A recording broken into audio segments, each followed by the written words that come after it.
Sports Report. I'm Bill Hiltner, Athletic Director at Sterling High School, and our guest this evening is our head boys soccer coach, Mr. Matt Sheehan. Welcome to the show, Matt.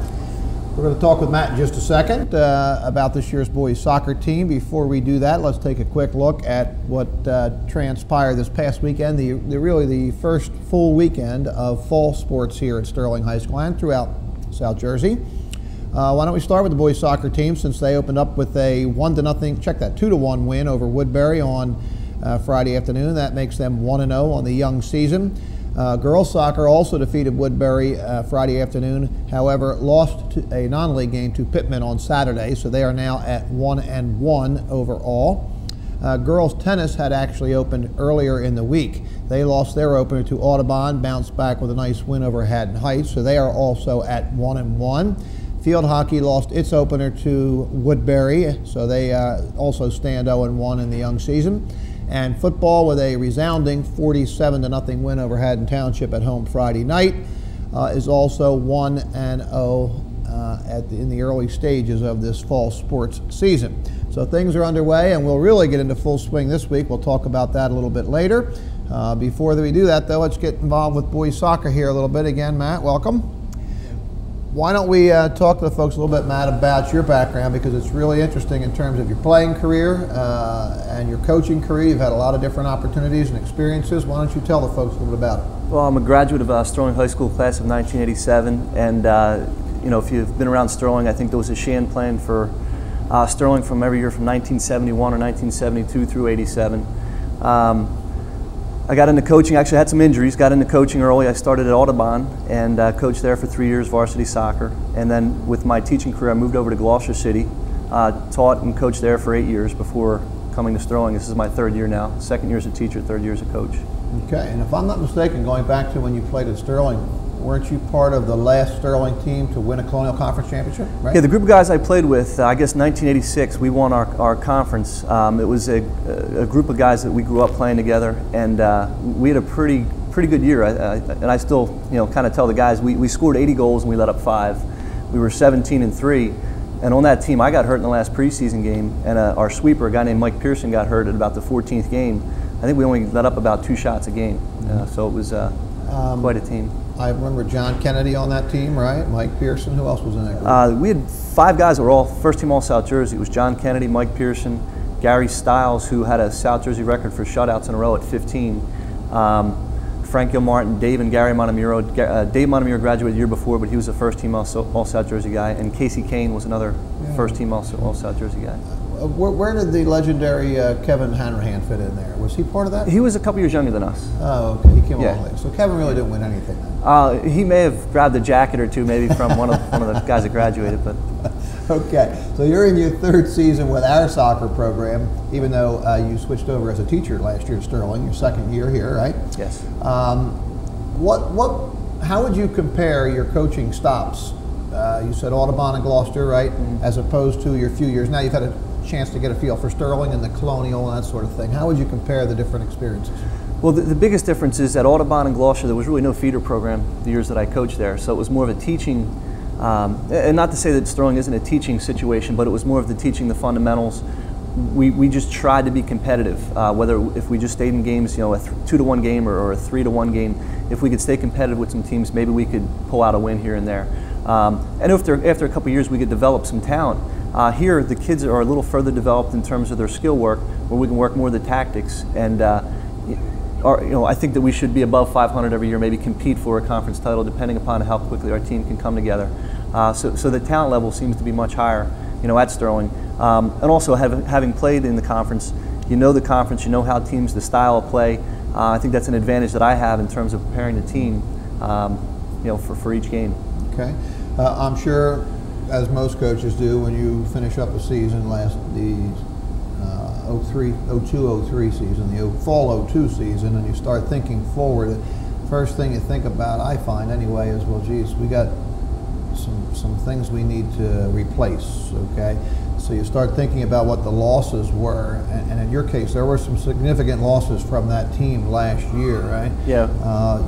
I don't know if you want to get into mentioning some of those individuals who had excellent seasons for you, or whether you just want to talk about the positions, but whatever.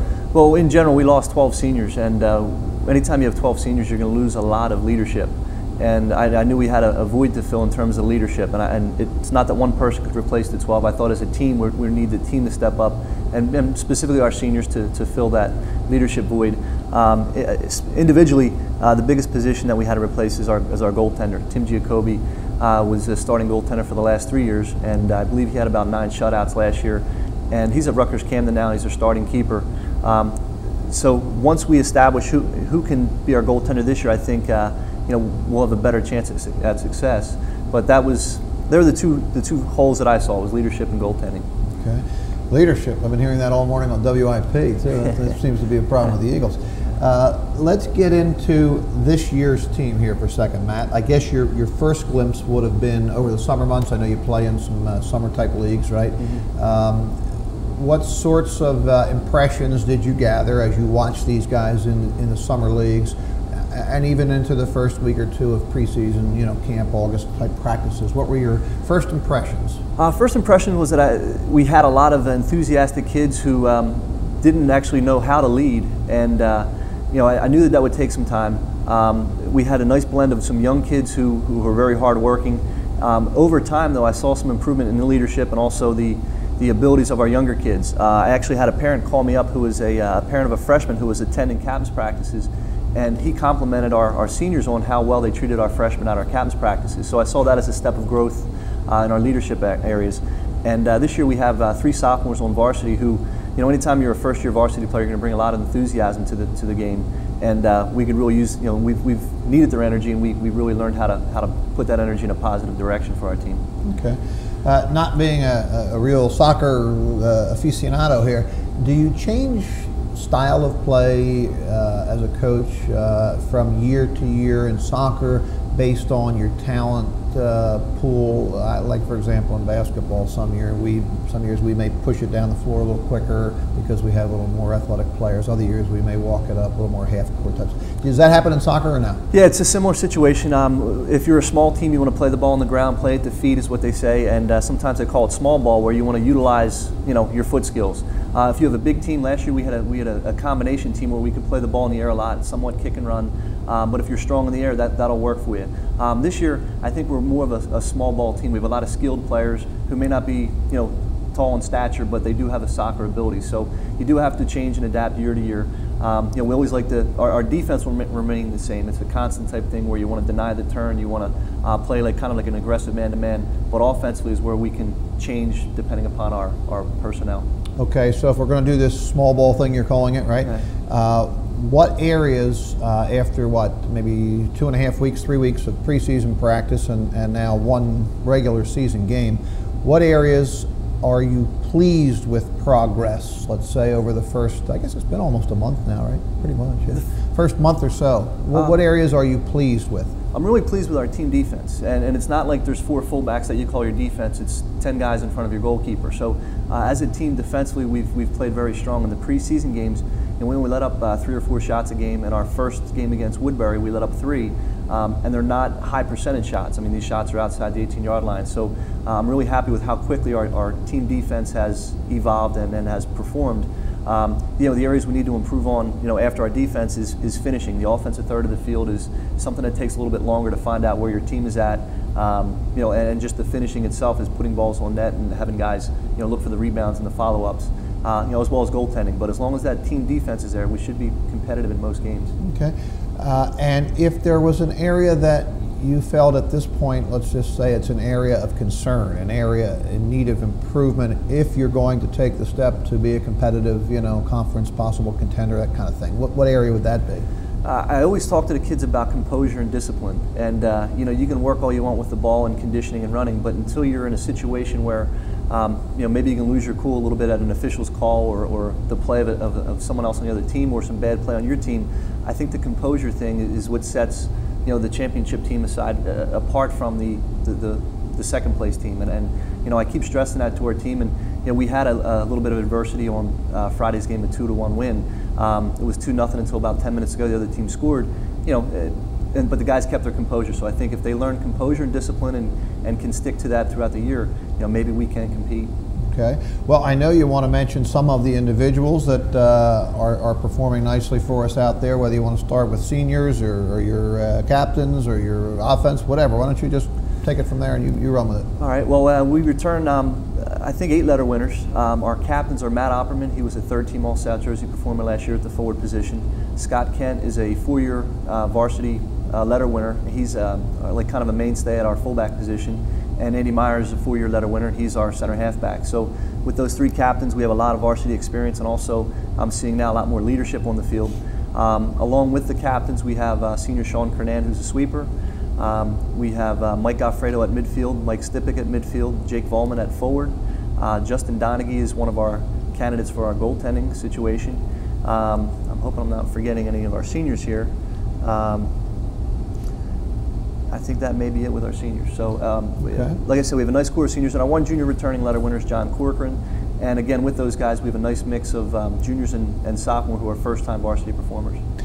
You mentioned briefly the goalie situation. I really find this fascinating. Why don't you and I have talked about this quite a bit. Why don't you explain to the folks out there what, I guess in a way it's a positive, but in a way it's a bit of a quandary too, you know? What are you trying to do with that goalie thing? Well, we had a good situation the last couple of years that I've been here with Tim Giacobbe. He was an established starter, an established goaltender. Well, in attempts to replace Tim, we have 3 guys vying for the spot. We have Justin Donaghy, who's a senior, Carl DiOrio, who's a junior, and Rob Fazy, who's a junior. They each bring a certain aspect to the game, which is appealing for us as a team, but they don't have the total game. So throughout our preseason and our first game, we've been platooning the goalies. They each taken a half, and the guy who hasn't been playing has played some JV in the hopes that we'll see 1 player emerge or 2 players emerge. But these guys are so even right at this time that we're going to keep that platoon system until we see a person step up. As a coaching staff and as a team, we're pretty confident in the 3 individuals, but it's I guess it's not your traditional stick with your 1 goalie situation. I think with having the 3, there are some positives to that. There's a nice competition, and you do have that depth if there is an injury or if there is some problems. But it's kind of unique in that we have the 3 right now. Kind of like what's the Redskins coach, Steve Spurrier, with all his quarterbacks. Yeah. If we can have success, revolving quarterbacks. We would be remiss if we didn't mention your coaching staff. Of course, in any good program, there's always good assistant coaches, and you had to make some minor adjustments in your staff. Why don't you talk a little bit about them? Yeah, I'm fortunate. I have two very good guys working with me this year. Robert Teen's been with me the last 3 years. He's moved from the freshman coach to the JV, and Kevin Crawford has taken over the job of the freshman coach. These 2 guys, they're good athletes, good basketball players, by the way, who happen to know a little bit about soccer. So, at any given time, I feel confident they can lead our team and, whatever situation that we may be in. But they also do a real nice job at the levels that they're working with currently. I want to go back to what you said earlier. You're talking about the composure aspect and playing with poise and that sort of thing. There was a very interesting article, I think it was in Saturday's Courier in the varsity section, about this whole yellow cards business. I don't know if you saw that or not. Yeah, I did. Several South Jersey soccer coaches were quoted in there, some very vocally, very opinionated. Let me just give the fans a background, then I'd like to hear what your thoughts are. I guess maybe about 4 or 5 years ago, there were concerns about sportsmanship in soccer, not just in the Colonial, not just Sterling certainly, not the Colonial certainly, but probably statewide. The number of soccer players that were ejected from games. And of course, in high school sports in New Jersey, if you're ejected from a game, you have to sit out a number of games. In soccer, it happens to be 2, right? Mm-hmm. Other sports, it may only be 1, but in soccer, it's 2. And when we discussed this at the administrative levels, we talked about ways that we could try to, what's the word I would use here, try to deter, okay, the number of ejections that were occurring. And the system we came up with was simply, I think, patterned after college soccer. Mm-hmm. If I'm not mistaken, we had somebody do some research, and they looked at what the colleges did in this area, and we came up with a kind of a guideline that said that after a Colonial Conference soccer player, whether it be a boy or a girl, whether it be a freshman or a varsity, after a player accumulated 4 yellow cards, he would have to sit out 1 game. Now, that's not a state rule. to my knowledge, no other leagues have gone to it yet, although I think I read that Burlington County may be going to it, County's adopted it this year. Okay. So at the time, we were the first to ever do this, and we were criticized for it by a lot of people who didn't agree with that. They didn't think it was the right thing to do. We felt that we had to be proactive in terms of dealing with sportsmanship in this particular instance. We're waiting for some kind of a results to be tabulated to show us whether this was helping or not. It's like anything else, you can't tell after 1 year. You need a period of time to see whether or not this is working. And we're still waiting to see some numbers crunched to see whether this is actually working in terms of reducing the number of ejections and that sort of thing. With that as the background, you know what? I probably should have let you start off. Why don't you tell the folks out there, because there are a lot of people who probably don't know what a yellow card is. Yellow cards versus red cards versus, what is there, double yellows, yellow reds. Yeah. Why don't you tell the folks, first of all, what these cards are? All right, I'll try to keep it as simple as I can. A yellow card is a caution. It can be given for aggressive play. It can be given for wearing jewelry on the field. You know, it's really at a referee's discretion. If you question a referee's call, you can receive a yellow card. Red card is a tackle from behind. It's an intentional foul. It's language on the field. You know, and it's possibly an accumulation of fouls. The number can be deceiving. You know, the cards are part of the game in soccer, and I think that it's not always it's not a good indicator of the type or the level of play that is going on in South Jersey soccer, because it is part of the game. Like I said, if in basketball you commit an intentional foul, well, that's just a foul. In soccer, it's a card. So, you know, if they try to equate it to other sports, I don't think it's a good representative. The total numbers are good, you know, really represents what soccer is all about. The system that we have in the Colonial Conference, I see that it does work, but you know, the coaches still like to see some changes to it. I know this year I heard that they're going to, after the 21st game, they're going to let you drop one card off. You know, after your 4, they'll let you get a 5th before you have to sit. The only problem that I saw with that is there was only 2 teams that played 21 games last year. You know, as a coach, you can come into a situation where your player has 3 cards and you have a big game coming up over the course of a 20-game season. You know, you don't want to encourage a player to take a card or anything like that, but you know, it really puts a player in a tough situation where sometimes it restricts their freedom of playing. Because, like I said, a lot of it is referee interpretation. You know, like I said, it can be an aggressive player or a part of the game. You know, in basketball, I'm sure an intentional foul is a part of a game, which is, you know, an important part of the game. Well, a yellow card in a soccer is an intentional foul. So you don't want to hold the kid, you know, tie the kid's hands, but you know, I guess it was getting a little bit out of control with the total number of yellow cards and red cards. But you know, it's kind of going to be debated, and I know the numbers can be deceiving, but the card system is just part of the game, like a personal foul in football or the fouling in basketball. Mm-hmm. Go back to in any individual soccer game. Let's take today's game. Let's say you get a yellow, and then 20 minutes later you get another yellow. What happens? Now you're up to 2. If you get 2 yellows in one game, you're done for that game. Once you get a yellow card, you can come off the field, or you have to come off the field, but you can enter that game. If you get your 2nd yellow, then you just have to sit for the remainder of that game. Okay. If you get a red card, you're out of the game for the remainder of the game, and your team plays shorthanded. Okay. If you get a red-yellow, they'll put 2 cards up at one time. You leave the game, you can't return to the game, but your team doesn't play shorthanded. Okay. And a situation like that would be foul language. You know, I think if you foul a guy from behind, they would give you a red-yellow because, you know, maybe you were trying for the ball. And again, that's at the referee's discretion. Okay. You know, whether to give the red-yellow or just the red card. You know, obviously you want to stay away from the red cards because you have to sit 2 games, and also your team plays shorthanded for the remainder of that game that you got the red card in. And in the Colonial, even though you may only get 1 yellow in the game and not be removed from the game, if you were to do that 4 straight games, you would be removed from a game. Now, the Burlington County thing is much more restrictive, right? What they're doing is, the Colonial is after you get 4 cards, you have to sit the next game, and then you can start the count up over again, 1 through 4. The Burlington County, after you have 4, you sit a game, and then every yellow card after that, you sit a game. Right. I know the coaches up there are pretty upset about that being the penalty after the 4. You know, like you said, maybe after a year they'll see what the numbers indicate, and if they want to change their policy. I could be wrong, Matt, but can you think of anybody in your 2 years, you're only into your first game of your 3rd year, but have we had anybody actually affected by this? We had, I think we had 1 player in 2 years. We had a few guys that received their 4th in our last playoff game last year, but I think we only got to 3. It may have been 2 years ago we had 1 player who had to sit.